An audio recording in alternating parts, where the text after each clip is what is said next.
شیطان الرجیم بسم اللہ الرحمن الرحیم۔ پیارے بچوں، کیا حال ہے؟ ٹھیک ٹھاک۔ سیرت النبی کا آج 15واں حصہ آپ لوگ ملاحظہ کر رہے ہیں۔ آج ہم غزوہ احد کا ذکر کریں گے۔ اچھا، آپ لوگوں نے سنا کہ 2 ہجری کو بدر کا معرکہ ہوا اور مسلمانوں کو ایک زبردست فتح نصیب ہوئی۔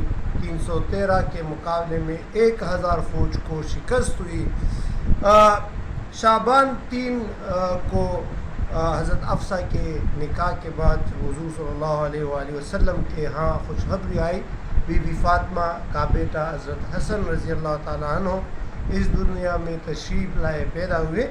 تو شعبان کے بعد شوال یعنی 3 ہجری کو 3 ہجری میں غزوہ احد کا واقعہ پیش آیا۔ غزوہ احد کا جہاد ہوا۔ غزوہ احد کس طرح ہوا؟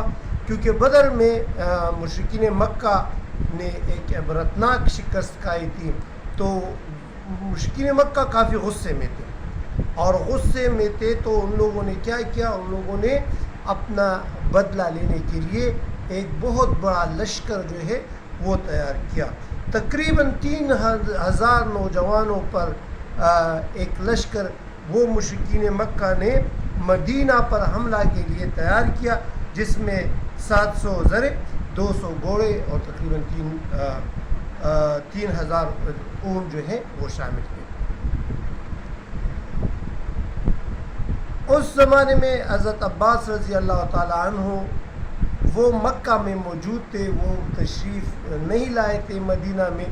تو حضرت عباس رضی اللہ تعالیٰ عنہ نے اپنا ایک قاصد جو ہے وہ مدینہ بھجوایا اور حضور صلی اللہ علیہ وآلہ وسلم کو اطلاع دی کہ مشرکین مکہ اس طرح ایک بڑا لشکر جو ہے وہ تیار کر کے جو ہے مدینے پر حملہ کرنے آ رہا ہے۔ حضور صلی اللہ علیہ وآلہ وسلم کو پتہ چلا تو حضور صلی اللہ علیہ وسلم نے صحابہ کو اکٹھا کیا۔ جب بھی کوئی بات ہوتی تو حضور صلی اللہ علیہ وسلم تمام صحابہ کو اکٹھا کرتے اور ایک شورا کا انعقاد کرتے، جس میں وہ فیصلے کیا کرتے تھے۔ حضور صلی اللہ علیہ وآلہ وسلم کو اطلاع ملنے کے بعد جب شورا اکٹھا ہوا تو اس میں مجاہدین مدینہ، جس میں مہاجرین اور انصار دونوں شامل تھے، حضور صلی اللہ علیہ وآلہ وسلم نے اس کے مقابلے میں ایک لشکر تیار کیا۔ اس لشکر میں کم سن ایک بچہ تھا جس کا نام رافع، صحابی ہے، کم عمر تھا۔ اس نے کہا کہ میں بھی جہاد پہ جاؤں گا، میں بھی لڑوں گا۔ حضور صلی اللہ علیہ وسلم نے اس کو منع کیا کہ نہیں، آپ بچے ہو، لیکن وہ اپنے پاؤں کے انگلیوں پر کڑا ہوا تھا کہ میں جو ہے وہ بڑا دکھائی دوں، تو اس کو اجازت ملی۔ جب اس کو اجازت ملی تو وہ ایک دوسرا بچہ تھا جس کا نام سمرہ تھا، اس نے بھی اظہار کیا کہ میں تو رافع کو شکست دے سکتا ہوں، میں جو ہے اس کو کے ساتھ اگر میری لڑائی ہو تو میں اس کو زیر کر سکتا ہوں، تو مجھے بھی جہاد کی اجازت دی جائے۔ یہ طبری نے اپنے جلد نمبر 3 میں لکھا ہے۔ اس دونوں کم سن بچوں کو اجازت ملی، لیکن یہ جذبہ تھا۔ حضور صلی اللہ علیہ وآلہ وسلم نے کسی کو مجبور نہیں کیا، لیکن صحابہ جو ہے اس کے اتنے جذبات تھے کہ وہ حضور صلی اللہ علیہ وآلہ وسلم پر قربان ہونا چاہتے تھے، چاہے وہ چھوٹے تھے چاہے بڑے تھے، لیکن اس کا مقصد کیا تھا؟ جب بھی حضور صلی اللہ علیہ وآلہ وسلم سے ملتے تو ان کے منہ پر یہی الفاظ ہوتے کہ یا رسول اللہ، ہمارے ماں باپ آپ پر قربان، یہ الفاظ اس کے ہوتے۔ تو حضور صلی اللہ علیہ وآلہ وسلم نے صف بندی کی، صحابہ کو تیار کیا، اور جب لڑائی شروع ہونے سے پہل حضور صلی اللہ علیہ وآلہ وسلم نے 50 تیر اندازوں کو، جو صحابہ تھے، ان کو بٹھایا ایک پہاڑی۔ آپ لوگ جب انشاءاللہ آپ جاؤ گے تو آپ لوگ اس پہاڑی کو بھی دیکھو گے، وہاں پر ایک مقبرہ بھی ہے جس میں 70 مسلمان شہید ہوئے تھے، اس کا مقبرہ بھی ہے۔ وہاں پر ایک چھوٹی تھی، ایک پہاڑی تھی، تو حضور صلی اللہ علیہ وسلم نے 50 تیر اندازوں کو، جس کے امیر عبداللہ بن جبیر تھے رضی اللہ تعالیٰ عنہ، ان کو حکم دیا کہ جب تک میں آپ کو نہ کہوں آپ لوگوں نے اس پہاڑی سے نیچے نہیں آنا، چاہے ہمیں فتح ہو یا شکست ہو، لیکن آپ لوگوں نے نیچے نہیں آئے۔ میدان جنگ جو ہے وہ شروع ہوا، تو مسلمانوں کو غلبہ ہوا۔ تو جب مسلمانوں کو غلبہ ہوا، مسلمانوں کو فتح نصیب ہوئی، تو کفار مکہ وہ پیچھے چلے گئے۔ تو جب وہ پیچھے چلے گئے تو وہاں پر موجود مسلمان جو صحابہ تھے وہ مال غنیمت اکٹھا کرنے میں مصروف ہوئے۔ سارے لوگ آئے اور مال غنیمت جو ہے وہ اکٹھے کرنے لگے۔ جب نیچے صحابہ کو وہ پہاڑی پر جو بیٹے چوٹی والے 50 تیر انداز تھے، جب اس نے دیکھا کہ یہ مسلمانوں کو تو فتح ہوئی اور مال غنیمت جو ہے وہ اکٹھا کیا جا رہا ہے، تو کیا ہوا کہ وہ بھی پہاڑی سے نیچے آنا شروع ہوئے۔ لیکن جو امیر تھا، امیر عبداللہ بن جبیر رضی اللہ تعالیٰ، اس نے کہا کہ نہیں، آپ لوگ نہ اترے کیونکہ حضور صلی اللہ علیہ وسلم نے حکم دیا ہے۔ لیکن وہ صحابی نیچے آ چکے تھے، چند 2-3 لوگ یا چند صحابی حضرت امیر عبداللہ بن جبیر رضی اللہ تعالیٰ عنہ، اس کے منع کرنے کے باوجود، کیونکہ اس کے ساتھ چند ساتھی رہ گئے، ان دنوں میں جو کفار مکہ تھا اس کا سپاہ سالار خالد بن ولید تھا۔ خالد بن ولید رضی اللہ تعالیٰ عنہ بعد میں مسلمان بھی ہوئے تھے، لیکن اس وقت وہ مسلمان نہیں تھا۔ جب خالد بن ولید نے دیکھا کہ مسلمانوں نے وہ پہاڑی چھوڑ دی، تو وہ دوسرے سائڈ پر حملہ کرنے آیا اور مسلمانوں پر حملہ کیا۔ اس لڑائی میں کیا ہوا کہ اس لڑائی میں کئی مسلمان شہید ہوئے۔ مصعب بن عمیر رضی اللہ تعالیٰ عنہ جو حضور صلی اللہ علیہ وآلہ وسلم کے ہم شکل تھے، وہ بھی شہید ہوا۔ لیکن وہاں پر کفار مکہ اور مشرکین اور شیاطین نے کیا کیا کہ ایک افواہ پھیلائی کہ حضور صلی اللہ علیہ وآلہ وسلم نعوذ باللہ وہ شہید ہو گئے ہیں۔ تو صحابہ کرام جو ہے وہ افسردہ بھی ہوئے، بغدر جو ہے اس میں مچ گئی اور کفار مکہ نے اپنا حملہ بھی تیز کیا۔ لیکن کیا ہوا کہ جب لوگوں نے دیکھا، میرے خیال سے حضرت کعب بن مالک رضی اللہ تعالیٰ عنہ، حضرت کعب بن مالک رضی اللہ تعالیٰ عنہ نے کی نظر جیسی حضور صلی اللہ علیہ وآلہ وسلم پر پڑی، تو اس صحابی نے اعلان کیا کہ حضور صلی اللہ علیہ وسلم زندہ ہے۔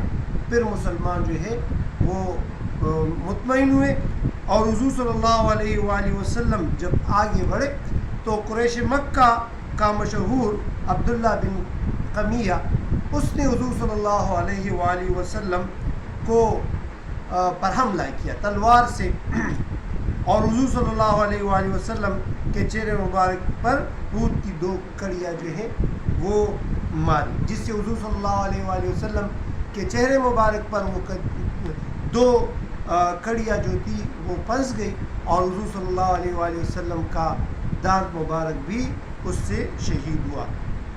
لیکن حضور صلی اللہ علیہ وآلہ وسلم ایک گڑھا جو ہے وہ کفار مکہ نے بنایا تھا، اس میں گرے۔ لیکن حضور صلی اللہ علیہ وسلم بہادر بھی تھے۔ اس موقع پر حضرت علی رضی اللہ تعالیٰ عنہ اور حضرت طلحہ بن عبید اللہ رضی اللہ تعالیٰ عنہ نے وہاں آ کر حضور صلی اللہ علیہ وآلہ وسلم کو نکالا۔ حضرت ابو بکر صدیق رضی اللہ تعالیٰ عنہ خود آئے اور حضور صلی اللہ علیہ وآلہ وسلم کے چہرے مبارک سے وہ کڑیاں نکالنے لگے۔ اس دوران حضرت عبیدہ رضی اللہ تعالیٰ عنہ نے کہا کہ خدا کی قسم دے کر اس نے کہا کہ خدا کے لیے یہ خدمت کا موقع مجھے دے۔ اس نے اپنے دان مبارک سے وہ کڑیاں نکالنے کی کوشش کی۔ جب پہلی کڑی نکالنے کی کوشش کی تو اس کا ایک دان مبارک شہید ہوا، اور جب دوسری کڑی نکالنے کی کوشش کی تو دوسرا دان بھی شہید ہوا۔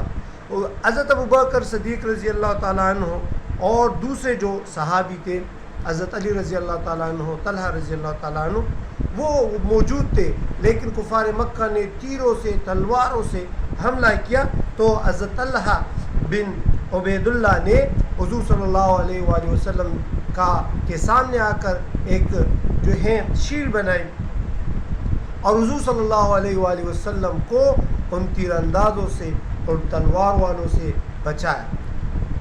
جب جنگ ختم ہوئی اس دوران احد کے مقام پر مسلمانوں کو بہت زیادہ نقصان ہوا، یعنی مسلمانوں کے 70 صحابہ جو تھے وہ شہید ہوئے، اور اس کا مقبرہ آپ لوگ اگر اللہ آپ کی نصیب کرے آپ لوگ ادھر جائیں گے تو آپ کو وہ نظر آئے گا، ایک مقبرہ ہے جس میں وہ 70 صحابہ جو ہیں وہ دفن ہیں، جس میں حضرت حمزہ رضی اللہ تعالیٰ عنہ بھی مدفن ہے، اور ادھر بھی اس کا مقبرہ ہے۔ اچھا، تو طلحہ رضی اللہ تعالیٰ عنہ جنگ کے بعد جب اس کے جسم مبارک کو دیکھا گیا تو اس کے جسم مبارک پر 70 وار تھے، یعنی اس کا جسم مبارک اتنا زخمی ہو گیا تھا، لیکن اس نے پھر بھی حضور صلی اللہ علیہ وآلہ وسلم کو بچایا۔ یعنی یہ صحابہ رضی اللہ تعالیٰ عنہ اجمعین کی جانثاری تھی، قربانی تھی کہ حضور صلی اللہ علیہ وآلہ وسلم پر اپنا جان جو ہے وہ جانثار کرتے تھے۔ تو اس جنگ میں جو ہمیں سبق ملتا ہے وہ یہ ہے، مسلمانوں کی تعداد تو اس وقت بھی کم تھی، 1000 تھی، اور کفار مکہ کی تعداد 3000 تھی، لیکن مسلمانوں کے ساتھ ایمان کی طاقت تھی، وہ مسلمان جو تھے اس کے ساتھ دین کا جذبہ تھا۔ لیکن ایک جو غلطی آپ کے لیے یعنی حضور صلی اللہ علیہ وآلہ وسلم نے جن صحابہ کو ادھر بٹھایا تھا اور اس کو یہ حکم دیا تھا کہ آپ لوگوں نے اس پہاڑی کو نہیں چھوڑنا، اس چھوٹی سی غلطی کی وجہ سے مسلمانوں کو بہت زیادہ نقصان ہوا۔ حضرت خالد بن ولید نے پہاڑی کی دوسری سائڈ سے آ کر مسلمانوں پر حملہ کیا تھا۔ جنگ احد میں 70 صحابہ جو تھے وہ شہید ہوئے تھے، اور کفار مکہ کی 22 سے 23 کفار مکہ اس میں جہنم واصل ہو گئے تھے۔ تو اس کہانی سے، اس غزوہ احد سے ہمیں یہ سبق ملتا ہے کہ ہمیں اپنے امیر کی اطاعت کرنی چاہیے، ہمیں ہمارے بڑے اور ہمارے جو امیر ہوتے ہیں وہ جو حکم دے اس کی اطاعت کرنی چاہیے۔ انشاءاللہ اگلے ویڈیو میں آپ مزید غزوات سنیں گے، 14 ہجری کو کیا ہوا، 5ویں ہجری کو کیا ہوا آپ لوگ سنیں گے۔ ہمارے اس چینل کو آپ لوگ دیکھتے رہیے، اس کو شیئر بھی کر لیں، سبسکرائب کا بٹن بھی دبائیں، اور اگر کمنٹس میں کچھ پوچھنا چاہے تو کمنٹس بھی آپ پوچھ سکتے ہیں۔ القاری دوست محمد صاحب جو ہیں اس کا پشتو میں جو ہے یہ جنگ احد آپ کو سنائیں گے، جس کو اردو نہیں آتی تو وہ پشتو میں اس کو دیکھ سکتے ہیں۔ قاری دوست محمد صاحب کا انداز بیان بھی کچھ اور ہے، وہ بہت ہی خوبصورت انداز سے اس واقعات کو سناتے ہیں، اور اس کے بیان میں ایک لطف ہے، ایک مزہ ہے۔ آپ لوگ ضرور جو ہے قاری دوست محمد صاحب کو سنیں پشتو زبان میں، انشاءاللہ آپ لوگ کی دلچسپی اور بھی بڑھے گی، چینل کو مزید لوگوں تک بھی پہنچائے، اور ہمیں اپنے دعاؤں میں یاد رکھے۔ وآخر دعوانا الحمدللہ رب